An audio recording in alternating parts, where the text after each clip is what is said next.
what is the role of religion in our ever-changing world? From the NewsChannel 5 network, this is Issues of Faith.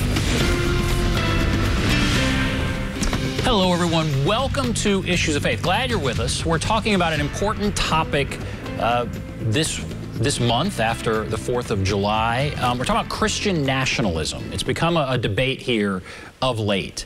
And also we're going to bring into that statolatry. We'll define all of these things, but it's something that is being discussed quite often. I'm happy to have with us Joerg Rieger. He is a professor of theology at Vanderbilt Divinity School. He's written a book just recently, Jesus vs. Caesar, for people tired of serving the wrong God, and is an expert on all kinds of things. His work addresses the relation of theology and public life, reflecting on the misuse of power in religion, politics, and economics. So, thank you so much for being with us. Thank you for having me, Ben. I look forward to this conversation. So, we talk about Christian nationalism. Let's first define it. How would you define Christian nationalism? Well, nationalism, I guess, means that, the nation is centered. The nation is something that's important. People believe perhaps it's not just an idea, but it's a faith, it's a religion almost. When you say it's Christian nationalism, it's a Christian form of, emphasizing the nation, upholding the nation, which is not always a bad thing, by the way, but it can take on odd forms, and I think this is where it goes into this other term that you just mentioned, statolatry, where being proud of your nation, being proud of your country is one thing, but worshiping your country in place of God, I think that's where the problems come in. And do you think we are seeing that a lot right now, or what do you think we're seeing right now? That is a really interesting question. I think we see quite a bit of that right now. And of course, July 4th is usually the time when we see it the most, not just in terms of ideas, but also visuals, images, parades, and so on. Maybe something that we see especially in the South. So here, in the Southeast, being in Nashville, being part of a culture where, of course, Christianity is still very strong. Mind you, it's not as strong in many other places around the world. I grew up in Germany. We always looked to the U.S. Thinking Christianity was extremely strong, extremely powerful. People in Europe still think that about the U.S. And so putting together strong forms of Christianity and sorts of American nationalism is certainly something that's going on here. And I think in the Southeast, where we find ourselves, it's something we have to pay attention to. And so how is it dangerous, in your opinion, to Christianity? How is it dangerous for Christians and dangerous to Christianity? This goes back to the subtitle of the book you just mentioned, Jesus versus Caesar, subtitled For People Tired of Serving the Wrong God. I think this is where the danger comes in, that too oftentimes, the nation in some of these nationalisms can take on the place of God or gets confused with God. And when that happens, people oftentimes lose perspective. They worship something that is not designed to be worshipped. God alone is to be worshipped, not the nation, not us, not any of our own expressions. And so what gets lost here, I think, is the critical perspective. Abraham Lincoln, one of our great presidents, made a distinction. He asked the question, are we on God's side? And that was a question that wasn't assumed that we're automatically on God's side as a nation. Are we on God's side was the question. Today, too often, the danger comes in when people assume because we are America, we're automatically on God's side and therefore not raise any questions and don't think about what things look like. There's some prominent large religious groups that are concerned about this and are kind of pushing back on this now, right? Are we seeing that out there just even recently? You mean pushing back against this nationalism? Yes, the idea saying, maybe patriotism is okay, but Christian nationalism is a concern. Yes, I mean, the beauty is that there's not just one perspective. You know, too oftentimes people think Christianity is just one thing and it gets defined oftentimes here in the Southeast, especially by the Christian right, and that is not the case. There is alternatives, there's alternative perspectives. The work not only that theologians are doing, but Christian communities who want to be, authentically Christian is oftentimes overlooked. And I see this especially from an outside perspective. You know, when you look at the US, say from Europe or other countries, I travel a lot when, we're not under the conditions of COVID. And very oftentimes people think that there is only the Christian right in the United States. And what you're saying is really important. There is questions that are being raised. There are Christians that really worry about this confusion of God and nation, or God and specific presidents and so on. And yet, I know there are many people that want to celebrate freedom and thank God for creating a country where we can worship freely. And so on a Sunday like on the 4th of July, they want to, be patriotic, and they want to celebrate the fact that we can worship freely.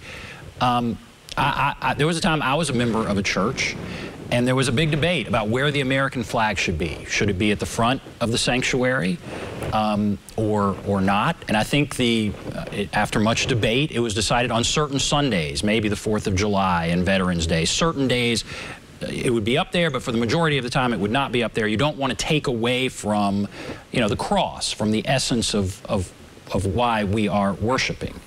Is that sort of the debate you're talking about? I think that is part of the debate. The question of flags and churches is an interesting one because for us in the United States at this point, it seems to be so normal and so common. But I remember moving to the United States 32 years ago, actually. I did my PhD in North Carolina, and I walked into a church. My friend who helped me move to the U.S.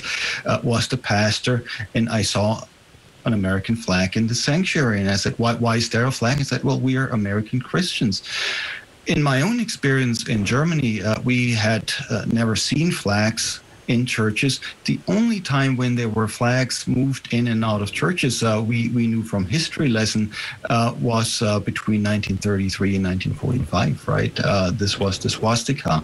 And so for German sensitivities, having flags in churches was already a big question. Why should there be a flag, right? If we're worshiping God, if we're worshiping the cross, why the flag? Now, my friend explained at the time, he said, well, we also have the church flag. We have the American flag, and we have the church flag on either side of the altar, and that sort of balances each other out. The question I didn't raise at the time, but I thought of ever since, is if you only had one staff, right, one mast, and you had the two flags, the church flag and the American flag, which one would fly on top? Now, the Constitution is clear. We would fly the American flag on top. But as Christians, my question would be, is that the right way? Do we assume that America takes priority over the church? There are different traditions in the Bible. Maybe I should add to that as well. The one passage that's always quoted when it comes to these questions is Romans 13, right? Where Paul says that people should be subject to the governing authorities. There's no authority except from God, and those authorities that exist have been instituted by God, right? That's Romans 13. And therefore, we assume that whoever is in power at a certain moment, of course, deserves to be in power because God has put them there. Now, if that's said in your own country, that's one thing, but if it's said in a different country, if this were said in a Chinese church, how would Americans feel, right? So this is already an interesting question. But there's another tradition that you find in the book of Acts where Paul and the apostles get dragged in front of the council in Jerusalem because there were some disagreements and the council didn't appreciate the ministry of the apostles. And Peter actually stands up. It's Peter and the apostles. Peter stands up and says, Acts 5:29, we must obey God rather than any human authority. So that's the tension, and I think that's a healthy tension. I think that's a good thing to keep raising these questions. What role, if any, do you think Christian nationalism played in what happened on January 6th? The insurrection at the Capitol. I know that that's been pointed to by some. What do you think about that incident and the role of Christian nationalism? That is a great question. And I think that there would be a huge debate about how important Christianity was or wasn't. What we know, of course, is that Christian symbols were part of the riot, right? This is clear. We have the footage. We can actually see it. But I think this is a good example of the dangers that we face when we look at Christian nationalism, because it oftentimes gets used for other purposes. I mean, Christian symbols, Christianity gets used for interests of power, which are not the power of God and which are not the power of Jesus. Unfortunately, I would say these things oftentimes get confused even by well-meaning people. I mean, it's one thing to say, you know, there are some people who are simply expropriating Christian symbols for their own purposes. That happens all the time. That certainly also happened in Nazi Germany. But the other thing worries me more is well-meaning Christians, and we have a lot of these here in the Southeast, right here in Nashville, to be sure, that basically assume that this is what Christianity stands for, and I think that's a misunderstanding. So here, for me as a theologian, this is the work that I do. The real question becomes, what do we mean when we say God? What is Christianity all about? And since you mentioned freedom a minute ago, I would say let's really talk about what freedom means, because I think too quickly as Americans, we assume that we know what freedom means. And then for the most part, we mean the freedom of large corporations to do business as they please around the world, which is only one form of freedom, right? There's a lot more to be said about that. There's a lot more to be said about democracy, what it means, what it could mean, and how far we have come in this country, you know, if you just look at voting rights and so on. So there's a lot going on, but I think the beauty is once you raise these questions, you can really dig much deeper instead of this shallow celebration of either some political parties or, you know, certain politicians or certain current ideas that simply get baptized without any deeper questions. Well, and I like the idea of deeper questions. I like the idea of well-meaning Christians. So, I mean, certainly there's political parties all over the place that are going to take, you know, want to use Christianity to their advantage. Fine. But let's talk about well-meaning Christians, people that want to, you know, appropriately separate church and state to the extent that they should, but again, want to celebrate the fact we're in a nation where we are allowed to worship freely. It's people gave their lives to give us that right. We should honor those people perhaps in church at some point. And so, what would you say well-meaning people should be careful about? What is a road we begin to go down that could take us to a dangerous place, in your opinion?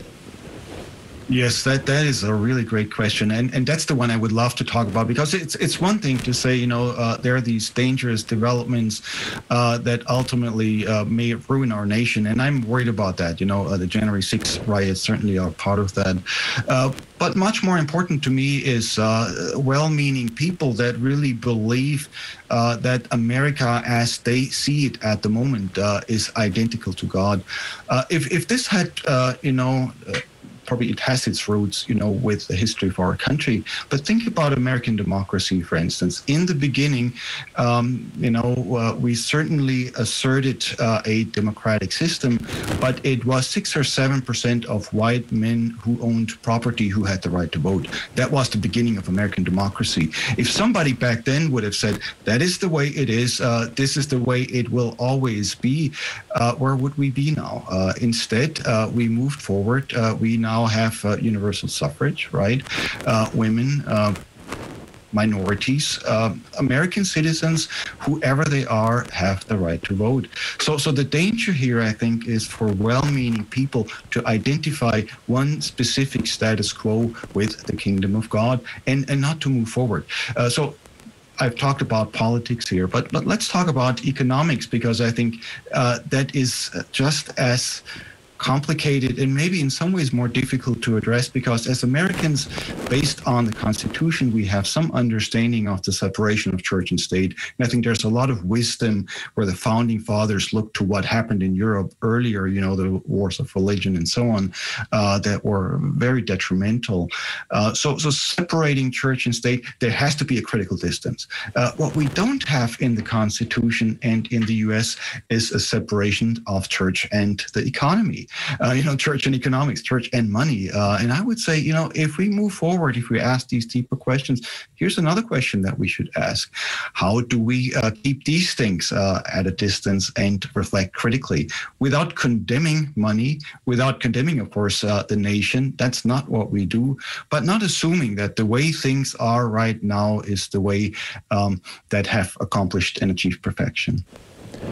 So what is the way forward? That's kind of the thing I want to get at. We have to take a break, and then I'll ask, what is the way forward from your perspective, which I think is very interesting. So we'll take a break, come back, continue our discussion right after this.